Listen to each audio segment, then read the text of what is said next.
देखिए, जिस प्रकार से वो हत्या हुई है, सरकार इसलिए संजीदगी नहीं दिखा रही है क्योंकि उसमें माफिया हैं और सरकार के संरक्षण में माफिया लोग जो जमीन काबिज कर रहे हैं, कीमती जमीन उनके नज़रों में है। वो जनप्रतिनिधि है, सरपंच, और उन्होंने जो बेजा कब्जा किया है बेदखल करने के लिए और कार्रवाई करने के लिए वो प्रयास किए, लेकिन उसकी हत्या हुई, सरकार नहीं बचा पाई। ये बहुत शर्म का विषय है कि एक तरफ जो जमीन के ऐसे लोग जो माफियागिरी करते हैं, ऐसे जमीनों को देख करके कब्जा करना चाहते हैं, उनको संरक्षण सरकार की है, और जो जमीन छुड़ाने वाले हैं उनकी हत्या इस प्रदेश में हो रही है। बहुत ही भयावह स्थिति प्रदेश में है। ऐसा लगता है सरकार नहीं बल्कि माफियाओं की राज चल रही है और सरकार के संरक्षण में माफिया पनप रहे हैं। ले लो ले लो।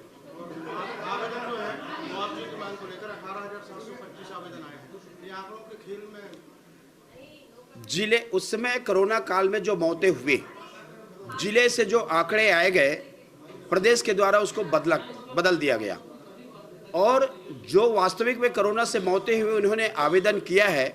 ऐसे परिवारों को कोरोना काल की जो क्षतिपूर्ति की राशि है मिलनी चाहिए, क्योंकि सरकार ने उसको कम करने का प्रयास किया, आंकड़े को छुपाने का काम किया है। लेकिन जो कोविड में खत्म हो गए उनके परिवार के, उनकी क्या गलती है? इसलिए मैं समझता हूं जो आवेदन आए हैं उनके ऊपर सहानुभूतिपूर्वक विचार करके उनको राशि देनी चाहिए, उसमें किसी प्रकार की कटौती ना हो। आज हम लोगों ने महत्वपूर्ण स्थगन दिया था, और स्थगन के ऊपर में संसदीय कार्य मंत्री जी ने कहा कि तुरंत इसमें चर्चा होनी चाहिए। हम लोगों ने कहा कि तुरंत चर्चा होनी चाहिए। आज इतने महत्वपूर्ण विषय कि पूरे छत्तीसगढ़ से 10,000 से ऊपर महिलाएं सड़कों पे रायपुर में बैठे हुए हैं, उनकी रोजी रोटी छीना जाना।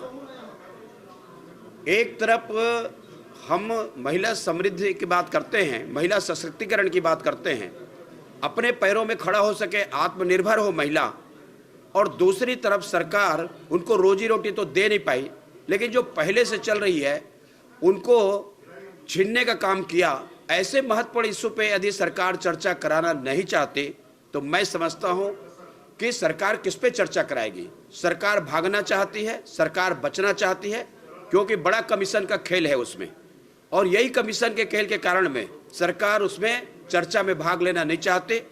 हमने तो कहा है कि हम बजट में भाग लेंगे, लेकिन महत्वपूर्ण जो विषय है जनता का विषय है। सरकारी विषय तो आएंगे, सरकारी विषय पारित होंगे, जनता का इशू, जनता की समस्या, ये प्राथमिकता होनी चाहिए विधानसभा की, और इसलिए हम लोगों ने पूरा प्रयास किया उसमें चर्चा हो, लेकिन ये सरकार चर्चा से भाग रही है।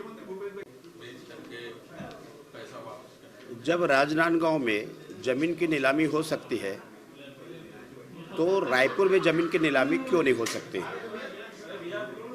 लेकिन सरकार की नीयत इस पर ठीक नहीं है, ना वो समय सीमा बताने को तैयार है और ना उसमें कार्रवाई करने को तैयार है।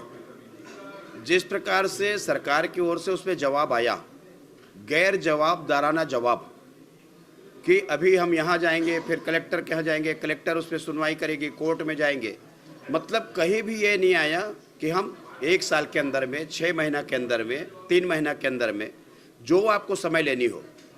सरकार की नियत लोगों को पैसा लौटाने की नहीं है, और लोग परेशान हैं, लेकिन सरकार उनको बचाना चाहती है।